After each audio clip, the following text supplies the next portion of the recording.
At si Kibuloy ba talaga ang nag-uutos na pumatay? Baka mga tao lang niya, di niya alam? Hindi Siya ba naman po talaga? namin, kung ako, hindi naman namin gagawin yun kung hindi inuutos mula sa taas. Pero pag inutos na niya na gawin namin yan, gagawin po talaga namin yun. Mga member o mga worker, parehong ikinamatay. Pwede namang magkasakit yung isa, nabunggo ng tricycle yung isa. Pwede naman yun. Bakit puro baril? Basta nakatutok sa ilang angel of death. When the opportunity presents itself, patay sila. Inani ang commitment na ako sa inyo. Wala na'y makatalikod sa inyo. Wala na'y makatalikod sa inyo. Wala na'y pwedeng mo traitor sa inyo. Ano naman po yung Angels of Death? Yan po ay kasinungalingan. Imbento po nila yan. Signal Battalion po is, ano po yan, binubuo po yan ng buong kingdom members o workers po. Wala pong nakasali dyan ng mga tagalabas. Hindi po kagaya ng ibang mga ng paaro sa ibang lugar po, sa ibang tawag nito, sa ibang parte ng regional po na ano. Yung exclusive po talaga yung 2nd Signal Battalion under po ng SMNI. Oh, okay. Under ng SMNI, yung Opo. media company. Opo, media Pero company yung po. media company ng SMNI, merong sa ilalim niya nitong 2nd Signal Battalion. Ito po yung certificate ko po, sinerex ko po. Okay. Basahin ko po yung ano Yes, talaga. please. And then pakisubmit ng kopya sa aming COMSEC. So, Ito po Edward. yung ano namin, yung sa September 7, 2015 to November 21 na training po namin. Okay. Ang ano po is Philippine Army Affiliate Reserve Unit, PARO, then Military Orientation Training of the 2nd Metro Davao Signal Battalion, Sunshine Media Network International. Ito po So, yung ano. ito pala ay 2nd Metro Davao Signal Opo, Battalion. Signal Battalion. Yung buong pangalan niya. Opo. Okay. Diyan ba sa 2nd Metro Davao Signal Battalion kinukuha yung tinatawag na Angels of Death? Actually po, meron po tayong ano, diyan po niya kinukuha. Yung ibig kong sabihin, yung Angel of Death po kasi, yung mga nagpumapatay po, yung mga labi na sa mga kasamahan ko, na mga worker na napatay na po. Bali, kung saan po, for example, ako po, pag nakitaan ako ng loyalty, yung talagang gusto kong pakita yung faithfulness ko sa ministry, sa anak ng Diyos, maaari kong gawin yun. So yung pagkaalam nyo sa Angels of Death ay pumapatay sila, pumapatay pati ng workers, pumapatay ng workers para magpakita ng loyalty kay Kibuloy. Yung Angel of Death is nabuo po yun, yung sa mga against sa kanya. Like sa pastoral po, narinig niyo po sa kanyang ano, yung na ano po ni Lulia, na papatayin yung mga pamilya nila, pag lumabas, pag marami silang alam, tapos lumabas sila, hindi na sila maaaring makalabas sa ministry, sa poder niya. At saka maraming alam po, yung nakakaalam po sa, lalo sa pastoral, inner circle, yung mga ganun po. Tsaka mayroon din pong member ng yung sa Angel of Death, yung kasama ko rin po, yung si Simon Tagnipis. Si Simon Tagnipis po kasi, siya yung pumatay kay Jarog. Kay Jarog po. Jaruk. Opo, Jaruk. Sino po si Jaruk? Duming Jarog, hindi ako, dato po yan ng Kausayan. Kahusayan? Sityo Kausayan ng... Sityo Kahusayan. Opo, yung sa atayan, sakop atayan ng Manuel Gianga sa Davao City. Sa Davao City, Sityo Kahusayan. Nakasama ko po yan, open secret na po yan sa security department sa amin na siya yung talagang tumira kay Jarog. Ang security department, ito rin po yung 2nd Metro Davao Signal Battalion. Opo, under po ng Okay. security department yan ng Kingdom. Kasi more or less 21 department yung nasa loob ng Kingdom. May logistics, ganyan, transportation. Opo, logistics kina Mr. Resita. At Opo. tiging kayo naman sa security, Sa security department. Okay. Ganun po yung namin set up po dyan sa loob. Okay. At nung nasa loob po kayo nitong 2nd Metro Davao Signal Battalion o yung security department, meron ba kayong nasaksihan na inabuso o meron ba kayong nasaksihan na sinaktan? Paano yung ginagawa sa kanila? At bakit sa mga balita, bakit usually sinasaktan yung mga miyembro? Maging ako po, hindi po ako exempted sa punishment. Kasi mari nilang sabihin sa akin na sa Bisaya ba, pabadlong yung matigas yung ulo. Tao rin naman po tayo nagkakamali. Lalo na yung sabihin, bawal mag-cellphone, bawal manood ng sine, bawal maglaro ng computer games. Because I was there, 15 years old pa po ako, since 1999. I started yung nag-solicit ako, nagtitinda ako ng puto, kakanin. Tsaka po, yung mga palo po na, yung mga punishment po na sinasabi ni, lalo na po sila ni Ate Gingging, yung ano, yung naranasan niyang fasting, nauso po yan dati. 99, I was there in Tamayong. Kaya po, totoo po yung sinabi niya, na bawal po talaga silang kausapin. Bawal pong tulungan, bigyan ng pagkain kasi madadamay ka. Tsaka yung hindi naman po sila makakain talaga kasi yung mess hall separate. Nasa taas yung sila, yung mess hall nasa baba. Makikita sila kung kakain. Tama yung sinabi nila, in order for them na mag-survive yung physical nila, inom ka talaga pag, pag naliligo ka. Yun ang testimony din ng mga nakaranas din ng fasting na nakausap namin after nun. Sa akin naman po, yung Paluan po, 2013, massive Paluan. po yun. Na pinasuot po kami ng SS, yung orange, yung serpent seed po ang mini. Ano po yung sa preso? Serpent seed. Opo. Naka-orange kami nun. Tanggap naman po namin yung time na yun kasi akala namin yung siya yung anak ng Diyos, yung talagang tanggapin mo yung punishment mo. Alam niyo po yung parang ang turing sa amin na yung trapo, mas may karapatan pa yung trapo kaysa sa amin. Hindi kami, kahit bata, bawal kaming kausapin, bawal kaming mag-ingay. Yung na isang beses nga, tumawa kami, pinapalo kami ulit. Tawa lang po kasi mabigat kaya yung mag-ano ka ng bato. From gising kami ng 4 a.m., preparation para devotional 5 a.m. Tuloy-tuloy na yan, work job, kain, tanghalian, kain lang, 1 oras lang yung pahinga. Hanggang alas 10 ng gabi yung ano namin, trabaho, puro Mas overtime. matagal pa sa pagkakaroling kina atiging na 14 hours. Kayo, 4 a.m. hanggang 10 p.m. Opo, hindi pa po kasali yung devotional. 18 hours, may devotional pa. Bago matulog po, yung mga 11 na po kami makatulog, 11 or 12, ganyan. Ay, wow. Okay, so 16 hours, pwedeng umabot ang isang araw. Opo. Okay, yung mga pagpatay nung 2nd Metro Davao Signal Battalion o yung security department, si Kibuloy ba ang nag-order ng pagpatay sa mga dating KOJC members? Opo, kasi yung kay Simon po kasi, nasabi nila sa amin yan. Yan po si Simon nakausap ko si Simon. Tagnipes. Aha. Opo. Way back, ano yun?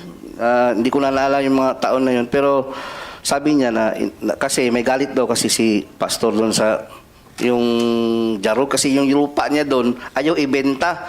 Jaruk. Opo. Si Jaruk at si Simon Tagnipes ay parehong tao or Hindi po, iba. magkaiba sila? Opo. So bakit kung galit si Kibuloy kay Jaruk, bakit papapatayin si Simon Tagnipes? Si Simon po kasi nung matapos niyang patayin si Jaruk, Siya ang pumatay siya kay pumatay Jaruk. talaga. Matapos niyang barilin si Jaruk, Okay. nagkasama ko siya sa KOGC compound doon sa Katitipan na kung saan security din siya. Parang normal lang, parang walang nangyari. Hanggang sa lumabas siya. Yung paglabas niya po, hindi pa siya nagkaroon ng threat kasi nanahimik lang siya nung time na yun. Pero di namin alam bakit few years, ilang taon na, bakit nag-live siya ng Facebook. Against na siya ngayon kay Kibuloy po. Nagdala na siyang Bible, yung against sa doktrina. Sabi ng niya, yung mga kanyang pamilya niya, pinuntahan siya doon, nilapitan upang pabalikin. Ngayon, ayaw na niya kasi sabi niya, ngipin sa ngipin, mata sa mata. Kumbaga, nakasala siya ng nakakuha siya ng buhay, nakautang siya ng buhay ng tao, kailangan din niya, parang natanggap na niya. Yung pagpatay niya kay Jaruk. Oo, tanggap na niya na may mangyayari din sa kanya. Kaya nga, talaga siya, sabi pa kasi magkakilala kami ni Simon sabi pa nga niyang niya, yung mga kaibigan niya, yung parinting niya talaga, yung kadugo niya. Kamag-anak. Kamag-anak niya, sabi nga niya na kung saan magdadala na siya ng Bible, gano'n na po yung niya. Kasi parang nagsisisi po siya sa nangyari, nagawa sa kanya. Hanggang sa dumating po yung time na pinatay talaga siya. At si Kibuloy ba talaga ang nag-uutos na pumatay? Baka mga tao lang niya, di niya alam? Hindi Siya ba naman po talaga? namin, kung ako, hindi naman namin gagawin yun kung hindi inuutos mula sa taas. Sino ba kami? Magagalit lang kami sa isang worker, sa isang tao na against sa ministry, na lumabas, galit lang. Pero pag inutos na niya na gawin namin yan, gagawin po talaga namin yun. Okay. Kamusta naman yung pagtrato ni Kibuloy sa mga miyembro? Halimbawa, Pag may sakit, pag may pangangailangan ang miyembro, kumusta ba?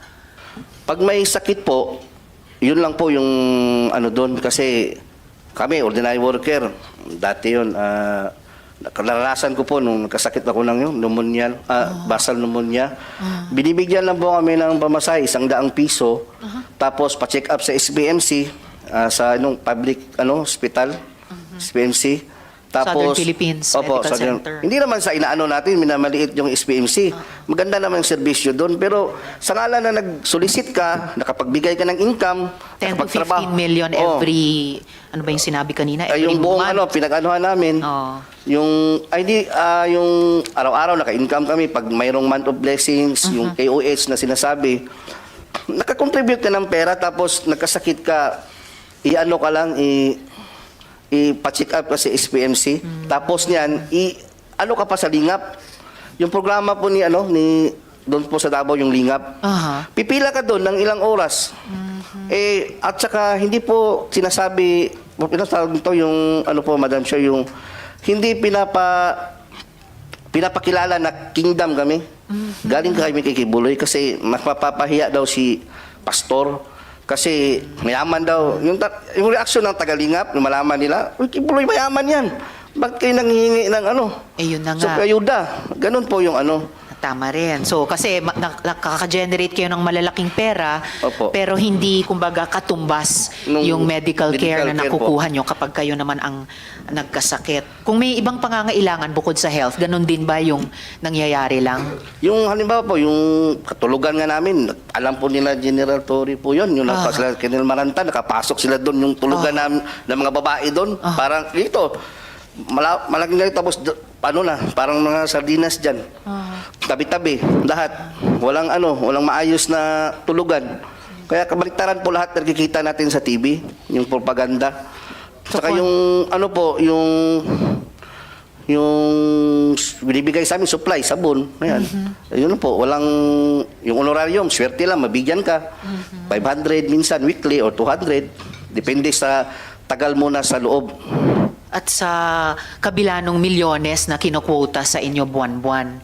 So pati yung mga higaan, ilang paligo lang kumpara sa kailangang higaan ni Ate Gingging nung may bare tapos may pako. Opo. Ito very bare din sa karanasan ninyo. Ngayon, Sir Edward, pagkatapos nung mag-share kayo ng testimonya nyo sa Senado sa pamamagitan ng video noon, inamin mo na lumapit ka kay Crescente Canada. Yes, kayo po. So, maari mo bang ikwento, Sir Edward, yung encounter na iyon?